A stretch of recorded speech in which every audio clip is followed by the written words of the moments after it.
Good morning. नया दिन, नई शुरुआत और नया ब्लॉग। तो अभी मेरा द्वारका में सेकंड डेज है और द्वारका में रात को मैं यहीं पर ठहर गया था। वेटिंग रूम था, बढ़िया यहाँ पे व्यवस्था थी, तो यहाँ पे सो गया था। इधर वॉशरूम है, तो इधर वॉशरूम हो गया था। तो आज हम चलेंगे जहाँ पर छोटे जो तीर्थ स्थल हैं उनके लिए मैंने बस कर ली है, जिसका किराया 100 रुपये था। वो यहाँ के जो तीर्थ स्थल हैं वहाँ पर ले जाएगी और घुमाएगी।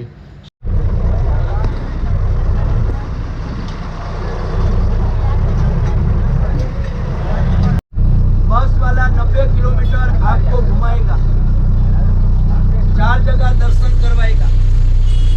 बेट द्वारका के अंदर मौसम साफ होगा और परमिशन होगा तो नाव चलेगा, क्योंकि नाव का सिस्टम गुजरात गवर्नमेंट के हाथ में है, आपके या हमारे हाथ में नहीं।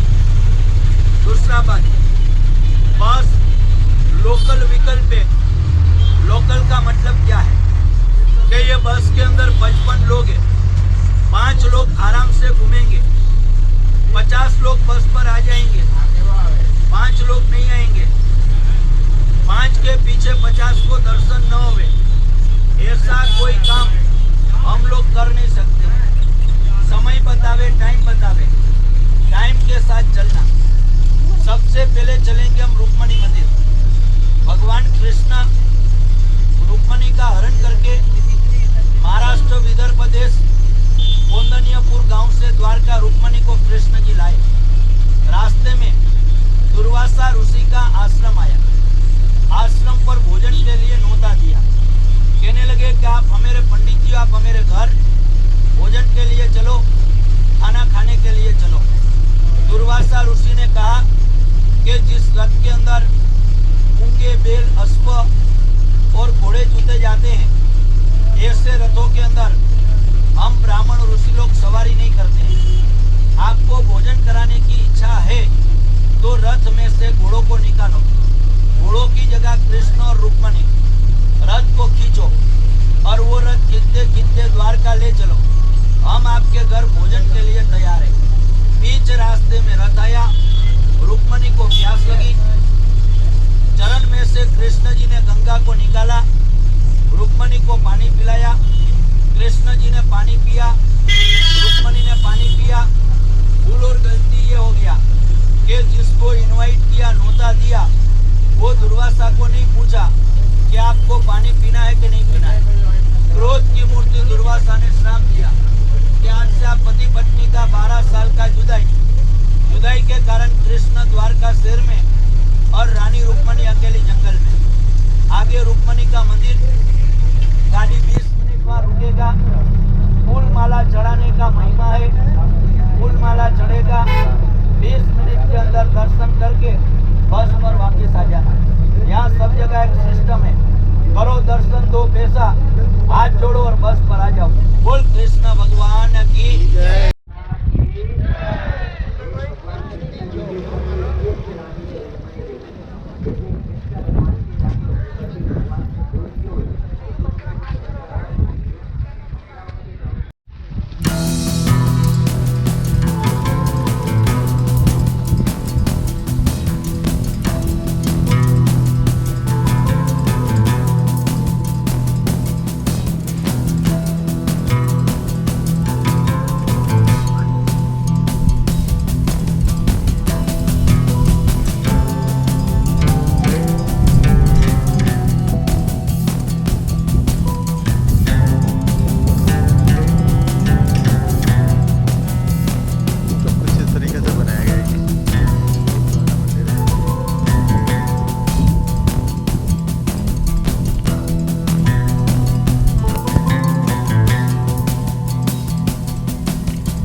आ चुके हैं नागेश्वर मंदिर। ये है बड़ी सी प्रतिमा शिव जी की जो वो है नागेश्वर मंदिर, और ये है नागेश्वर मतलब शंकर भगवान जी की बड़ी सी प्रतिमा। इसका काम शायद अभी चल ही रहा है।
और अब हम लोग जा रहे हैं गोपी तालाब के दर्शन करने के लिए। गोपी तालाब की कथा कुछ इस प्रकार से है। जब महाभारत का युद्ध समाप्त हुआ उसके बाद में अर्जुन को अपनी शक्ति पर बहुत ज़्यादा अभिमान हो गया था। उनका अभिमान तोड़ने के लिए श्री कृष्ण ने उनको अपने पास में बुलाया और कहा कि जो भेंट द्वारिका में गोपियां हैं वो मथुरा जाना चाहती हैं, तो आप उनकी सुरक्षा करते हुए उनको मथुरा तक छोड़ के आइए। रास्ते में जाते हुए गोपियों को एक तालाब दिखा जिसका पानी स्वच्छ था, इसीलिए उनको वहां नहाने की इच्छा हुई। उसी समय श्री कृष्ण ने अपने हाथों के मेल से भीम जाति को बनाया और वहां पर भेजा, जिन्होंने गोपियों के कपड़े चुरा लिए। बिगर वस्त्रों के गोपियां तालाब से बाहर कैसे निकलें, इसीलिए वह श्री कृष्ण कहते कहते उसी तालाब में समा गईं। इसी तालाब में पीली मिट्टी मिलती है जिसे गोपी चंदन के नाम से जाना जाता है। अर्जुन गोपियों को सुरक्षा नहीं दे पाए और उनका अभिमान वहां पर टूट गया। इसीलिए कहते हैं कि मनुष्य बलवान नहीं होता, मनुष्य का समय बलवान होता है। समय समय बलवान है, नहीं पुरुष बलवान। कावे लूटी गोपिका, एही अर्जुन एही बाण। यह कहावत भी उसी समय से निकलती हुई आई है।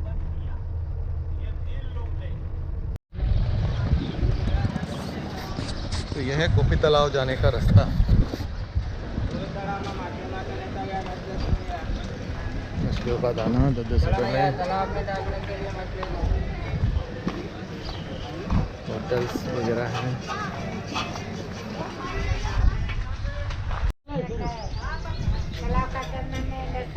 मछली माटेला चंदन 10 रुपये का भैया। मछली माटेला चंदन 10 रुपये।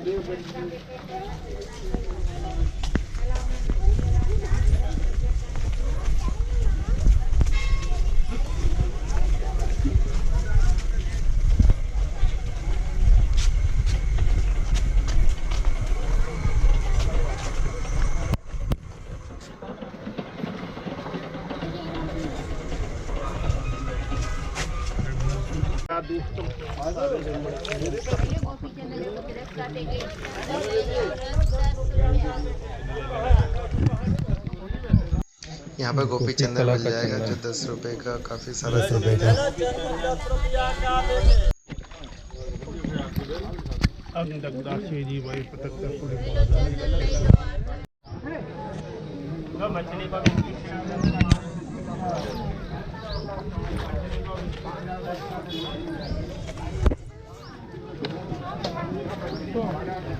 यहाँ पे गांव वालों ने काफ़ी सारे छोटे छोटे मंदिर बना लिए हैं। यहाँ का जो महत्व है वो इसी तालाब का है।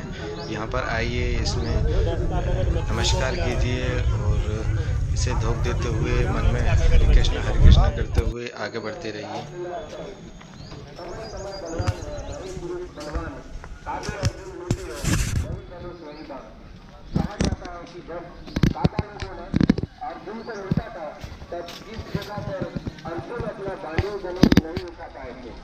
तिरुपति बालाजी भगवान के दर्शन कीजिए। आइए तिरुपति बालाजी।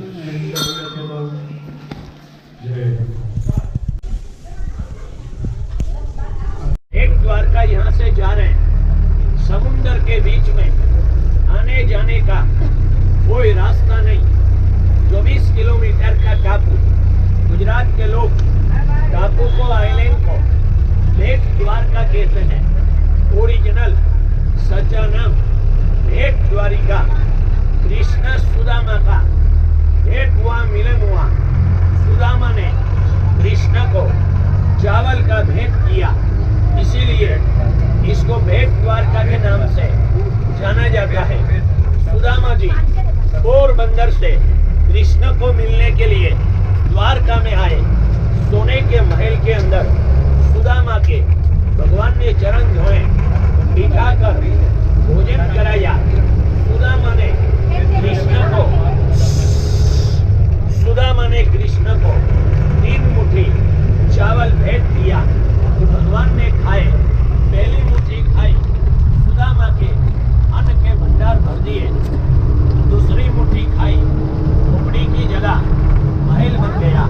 तीसरी मुट्ठी खाने से पहले रुक्मणी ने कृष्ण का हाथ पकड़ लिया कि हे प्रभु, हमारे लिए कुछ बचने देना। रुक्मणी जी को मालूम था कि हमारे कृष्ण जी इतने दयालु हैं कि जल्दी जल्दी में सब कुछ सुदामा को लुटा देंगे। सुदामा की हर मनोकामना भगवान ने पूरा किया।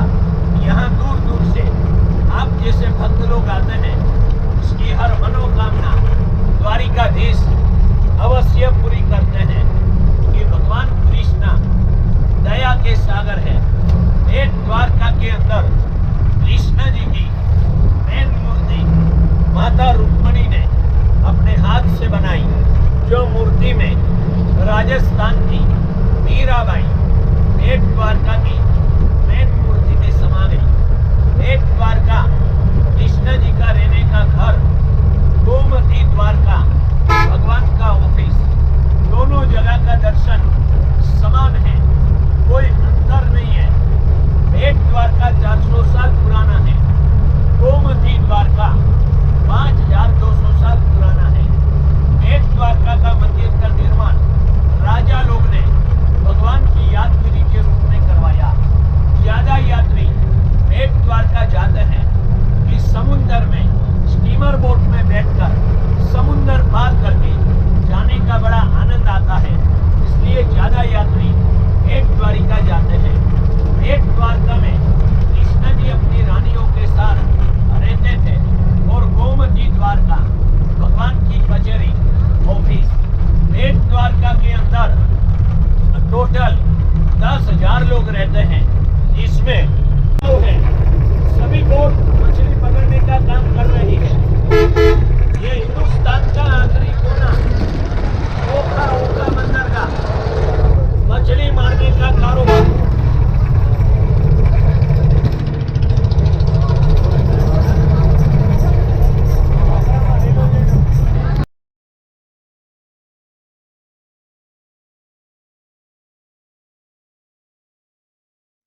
तो अभी हम आ चुके हैं भेट द्वारिका, और ये समुद्र पार में है, तो आपको उसके लिए यहाँ से बोट वगैरह भी मिल जाएंगी, जो कि अगर मौसम सही होता है तो चलती हैं, और अगर मौसम ख़राब होता है तो वो भी बंद हो जाती हैं। अभी हम जाकर देखेंगे कि वहाँ पर क्या है। द्वारिका से आप यहाँ पे बाई टेम्पो भी आ सकते हैं, 50 रुपये उसका किराया होता है ऑटो वगैरह का पर पर्सन।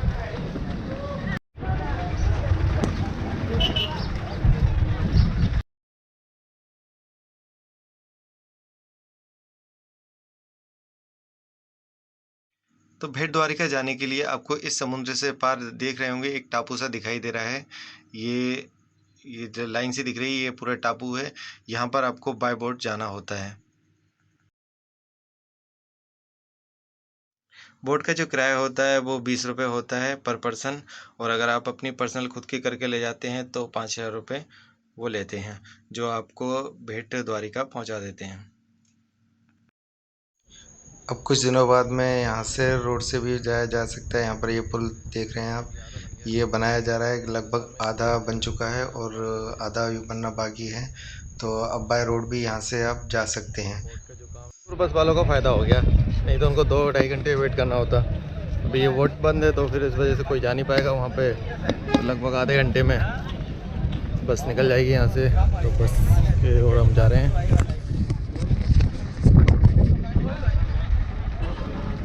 तो बरसात में थोड़ी सी दिक्कतें रहती हैं, गर्मी वगैरह में आ रहे हो तो बोट वगैरह चलती है। ये करीबन 1.5 किलोमीटर टाटा की फैक्ट्री है जिसमें नमक बनता है। वो इसी समुद्र से पानी ले आके और फिर उसको प्रोसेस करके उससे नमक बनाया जाता है। तो ये जो द्वारका दर्शन बस है, इसकी बुकिंग आप एक दिन पहले कर लोगे ना तो ज़्यादा अच्छा है, क्योंकि सुबह 7 बजे निकलती है और ऑलमोस्ट फुल हो जाती है। तो बढ़िया रहेगा, एक दिन आकर आप पहले बुक कर देंगे तो सहूलियत रहेगी, सीट मिल जाएगी। तो बस ने जहाँ से उठाया था वहीं पर छोड़ दिया है। सुबह 8 बजे चली थी और 1 बजे उसने यहाँ पर लगा दिया है। ज़्यादा टाइम नहीं लिया, पर टाइम थोड़ा सा कम दिया है।